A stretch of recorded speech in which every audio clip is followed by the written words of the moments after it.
Imagine you putting in countless hours into studying, sacrificing time for your passions, leisure time with your friends, and instead choosing to spend that time staring at a paper while stressing your ass off. Results day comes around and you did fine, not too shabby. That sounds pretty okay, right? But what if you could get that same grade without sacrificing all that? Instead, doing this, which I'm gonna tell you right now in this video. Basically, all the subjects in school, right, they can be sorted into two categories. STEM, which is basically like all the nerd subjects that I happen to be good at, for real, that are just memorization, logical thinking, and like problem solving.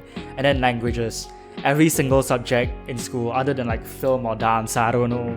For these, I recommend active recall, which I've probably talked about before, so I'm just gonna summarize it right here, right now. Basically, you just take whatever you want to memorize, right? Try to cram everything in your head, and then you go away and do something else for like 3 minutes, let's say. When you come back, you recite what you remembered. Try to like recall actively everything. Let's say you're a dumbass and you only recall like 2% of it, right, in your brain. That's fine. Just open the book again and then fill in some of the gaps and then repeat this cycle. Now you know 5%, 20%, 50%, and so on and so forth until you literally have like a screenshot of it in your brain. After about 30 minutes of repeating this over and over, just do one past year paper straight away. In Asia, we have this booklet called like the 10-year series, where it's basically just the past 10 years of papers in one booklet. But you can always just like Google up papers and print them out. Be specific, like your syllabus along the subject code and year and whatnot, like IGCSE Additional Maths 0478 or something like that. Or you can also just ChatGPT some questions. You do this by typing out one sample question you do have and then just copy pasting the free prompt I've put in the description for you. You can go do that right now, no problem, bro. This thing of active recall plus a past year paper is called the study cycle, named by this guy where I learned the concept from. He's really chill, by the way. And I also use this concept called the timeline, where basically you just summarize every chapter into one page with all the key points. This works for more like content heavy subjects, and the timeline just has all the points, so you can link them together during the exam. Here's an example timeline I made for Computer Studies paper 1. I literally studied for less than 2 days on that paper, like I was like 2 months behind syllabus because of lore reasons. But I studied for less than 2 days and I still got an A+ on that paper when before like I sucked at that subject. The study cycle also works for languages too, but it's just slightly less effective.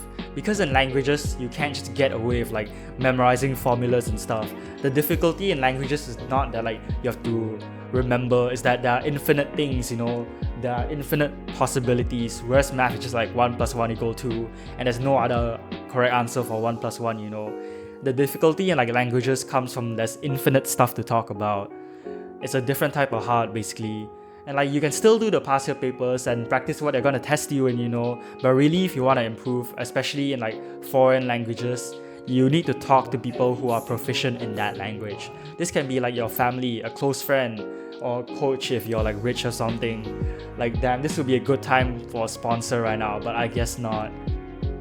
Okay, anyway, preferably not someone you just met 10 days ago, okay, if you want to choose a friend. Like, cause when you're starting out, you're gonna be annoying as hell when you don't know the most basic BS about the language. Like, you're gonna be asking like, what's meaning in this language, or what's water, you know, they're gonna get pissed off if they are not a close friend. So yeah, that's that. You can have all these tips, but procrastinate and you'll make zero progress, which is exactly why I made this video right here. So you can understand procrastination and learn how to, well, you can see the title yourself, F it up. Hope you'll join me on this journey of chill self-improvement, brother. See ya soon.